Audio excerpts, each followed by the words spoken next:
आपका अपनी पाठशाला में स्वागत है। हम चैप्टर सीख रहे थे वस्तु और सेवा कर परिचय। आज के इस वीडियो में हम इस चैप्टर का स्वाध्याय करेंगे। पिछले दो वीडियो में हमने इस चैप्टर के सभी टॉपिक को कवर कर लिया था।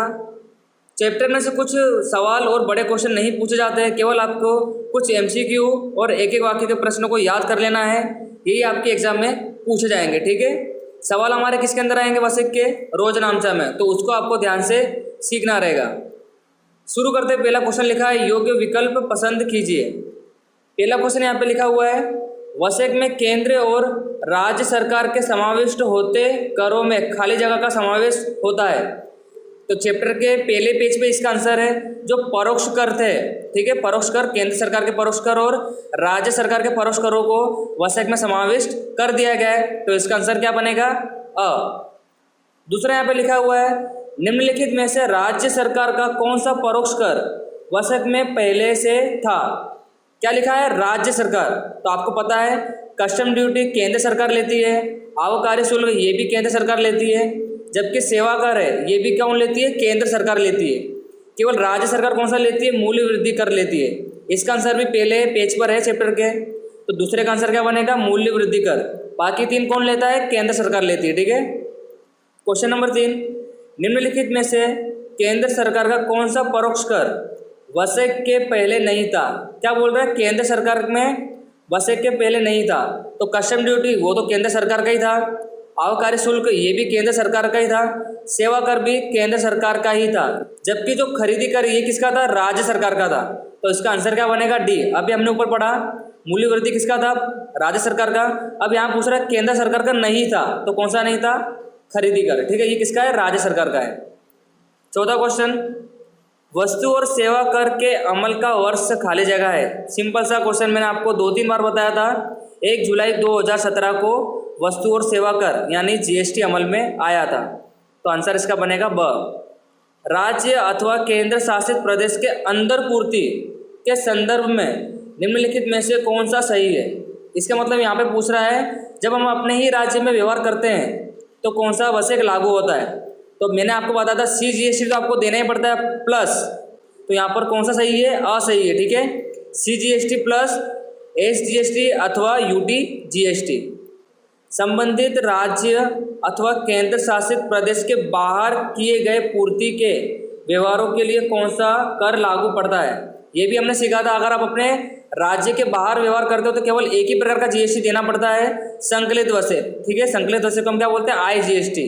तो इसका आंसर क्या बनेगा? B, IGST। तो MCQ आपको समझ में आए होंगे। क्वेश्चन नंबर 2 में लिखा हुआ है निम्नलिखित प्रश्नों के एक वाक्य में उत्तर दीजिए। एक वाक्य में हमें उत्तर देना है। पहले क्वेश्चन में लिखा हुआ है भारत में देश की आर्थिक आवश्यकता को परिपूर्ण करने के लिए सरकार द्वारा कौन कौन से परोक्ष कर वसूल किए जाते थे? तो इसका आंसर तो हमारे पहले पेज पे चैप्टर के जब GST लागू नहीं हुआ था तो केंद्र सरकार और राज्य सरकार द्वारा कौन से कर लिए जाते थे? तो केंद्र सरकार द्वारा केंद्रीय बिक्री कर, केंद्रीय आबकारी शुल्क, अतिरिक्त कस्टम ड्यूटी और सेवा कर, और राज्य सरकार द्वारा मूल्य वृद्धि कर, खरीदी कर, बिक्री कर और लास्ट में मनोरंजन कर। तो मैं केवल आपको प्रश्नों के उत्तर बताऊंगा, आपको अपनी नोटबुक में उसको नोट कर लेना है, ठीक है। तो क्वेश्चन नंबर 1 का आंसर आपके किताब के पहले पेज पे ही है, ठीक है। परोक्ष कर में जो है आपको लिख देना है उसके अंदर। क्वेश्चन नंबर 2, यहाँ लिखा हुआ वसेक के अंतर्गत कौन कौन सी बातें कर पात्रता रखती है? अब यहाँ पर ऐसा पूछ रहा है कि वसेक यानी जो GST होता है वो किन किन व्यवहारों पर लगता है, यानी कर पात्रता रखती है। ध्यान दीजिएगा, अगर मैं कोई वस्तु का उत्पादन करता हूँ, ठीक है, तो उत्पादन करने पे कोई GST नहीं लगता है। अगर उत्पादन करने के बाद घर से मैं उस वस्तु को बेचने जाऊँगा तो बेचने पर भी कोई GST लागू पड़ता नहीं है। अगर बेचने जा रहा हूँ मैं, अगर कोई व्यक्ति उससे खरीद लेता है, मान लीजिए मैंने उसकी पूर्ति कर दी है किसी व्यक्ति को और सामने से अगर पैसा मिलता है तब GST लागू होगा, ठीक है। तो आप आंसर में क्या लिख सकते हो? वस्तुओं का उत्पादन अथवा वस्तुओं की बिक्री और सेवाओं के स्थान पर वस्तुओं और सेवाओं की पूर्ति कर पात्रता रखती है। ये आप आंसर में लिख सकते हो, ठीक है। तो मैंने आपको क्या बताया था कि वस्तु का उत्पादन करने से और उत्पादन की गई वस्तु को बेचने जाने से कोई GST लगता नहीं है। अगर बेचने गए हैं और पैसा हमें मिल जाता है तो GST लागू किया जाएगा, वो क्या रहेगा, कर पात्रता रखेगी। ठीक है।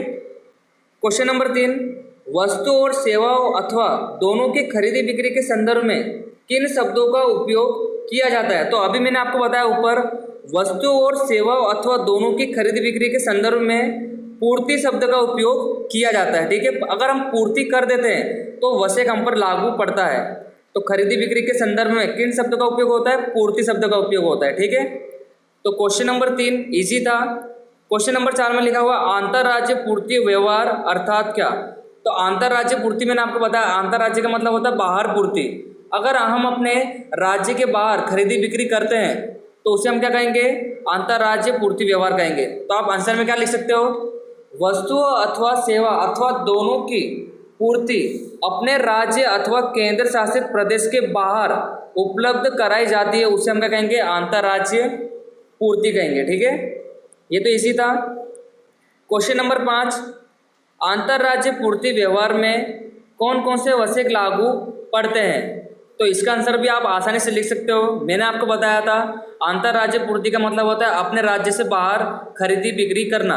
तो आप इसका आंसर क्या लिख सकते हो कि अंतरराज्य पूर्ति में एक ही प्रकार का वसेक लागू पड़ता है, वो कौन सा है, IGST। इसका मतलब संकलित वसेक। ठीक है। ये मैंने आपको बताया था कि अंतरराज्य पूर्ति व्यवहार में केवल एक ही प्रकार का GST लागू पड़ता है, वो कौन सा है, संकलित वसेक। छठा क्वेश्चन, अंतरराज्य पूर्ति व्यवहार अर्थात क्या। तो अंतरराज्य आपको पता ही होगा, अंतरराज्य का मतलब होता है अपने ही राज्य में। जब हम अपने ही राज्य में खरीदी बिक्री करते हैं तो उसे हम क्या कहेंगे, अंतरराज्य पूर्ति व्यवहार। तो आंसर में आप क्या लिख सकते हो, जब अपने ही राज्य अथवा केंद्र शासित प्रदेश में व्यवहार किए जाते हो उसे अंतरराज्य पूर्ति व्यवहार कहते हैं। ठीक है। क्वेश्चन नंबर 7, अंतरराज्य पूर्ति व्यवहार में कौन कौन से वसेक लागू पड़ते हैं। तो इसका आंसर अभी हमने MCQ नंबर 5 में पढ़ा था।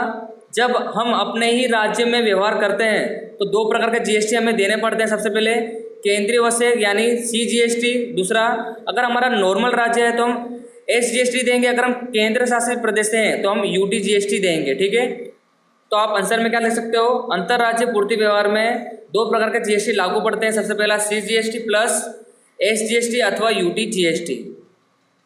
क्वेश्चन नंबर 8, किस प्रकार के पूर्ति व्यवहार में वसेक केंद्र और राज्य सरकार के बीच समान हिस्से में बांटा जाता है। तो यहाँ पे हमको क्वेश्चन क्या करा गया है कि केंद्र सरकार और राज्य सरकार के बीच वसेक समान हिस्से में कब बांटा जाता है। तो ये भी आपको पता होगा, जब हम अपने ही राज्य में व्यवहार करते हो तब केंद्र सरकार और राज्य सरकार के बीच वसेक कैसा होता है, समान हिस्से में बांटा जाता है। तो आप इसका आंसर क्या लिख सकते हो, जब एक ही राज्य अथवा केंद्र शासित प्रदेश के अंदर वस्तु और सेवाओं की पूर्ति की जाती हो तब वसेक केंद्र और राज्य सरकार के बीच समान हिस्से में बांटा जाता है। ठीक है। मान लीजिए अगर GST का दर 18% है तो 9% लगेगा CGST और 9% लगेगा SGST। क्वेश्चन नंबर 9, आवक पूर्ति वसेक कब लागू पड़ता है। तो इसका आंसर मैंने आपको वीडियो नंबर 2 में बताया था कि आवक पूर्ति कब लिखना है, जावक पूर्ति कब लिखना है। तो इसका आंसर आप क्या लिखोगे, जब हम माल खरीदते हैं तो माल आता है। ठीक है। तो आप ऐसा लिख सकते हो, अगर माल खरीदे तो माल आता है, इसलिए आवक पूर्ति वसेक लागू पड़ता है। ठीक है। क्वेश्चन नंबर 10, जावक पूर्ति वसेक कब लागू पड़ता है। तो इसका आंसर भी आप बता सकते हो आसानी से, अगर हम माल बेचेंगे तो माल जाता है, इसलिए जावक पूर्ति वसेक लागू पड़ेगा। क्वेश्चन नंबर 11, वसेक वापसी जमा अर्थात क्या। अब वसेक की वापसी जमा समझाना अभी आपको थोड़ा कठिन रहेगा, बट अभी के लिए आप इसकी डेफिनेशन याद रख सकते हो। जब आप आगे वसेक के बारे में यानी GST के बारे में अच्छे से पढ़ोगे तब आपको इसके बारे में समझ में आ जाएगा। ठीक है। तो फिलहाल आप इसकी डेफिनेशन लिख सकते हो, खरीदी पर चुकाया वसेक कोमा बिक्री पर चुकाने पात्र वसेक में से बाद मिलता है जिसे वसेक वापसी जमा कहते हैं। ठीक है। इस प्रकार से अभी आप इसकी डेफिनेशन लिख सकते हो। क्वेश्चन नंबर 12, किस प्रकार की आवश्यकताओं को ध्यान में रखकर वसेक का दर निश्चित किया जाता है। सिंपल क्वेश्चन, वस्तुओं अथवा सेवाओं की आवश्यकताओं को ध्यान में रखकर। तो मेन पॉइंट यहाँ पर क्या है, वस्तु और सेवा, उन्हीं को ध्यान में रखकर GST यानी वसेक का दर निश्चित किया जाता है। लास्ट क्वेश्चन, वसेक दर का वर्तमान स्लैब क्या है। तो पूछ रहा है कि वर्तमान समय में वसेक का दर क्या क्या है। तो मैंने आपको पिछले वीडियो में बताया था वसेक का दर यहाँ पर अभी 5% है, 12% है, 18% है और 28%।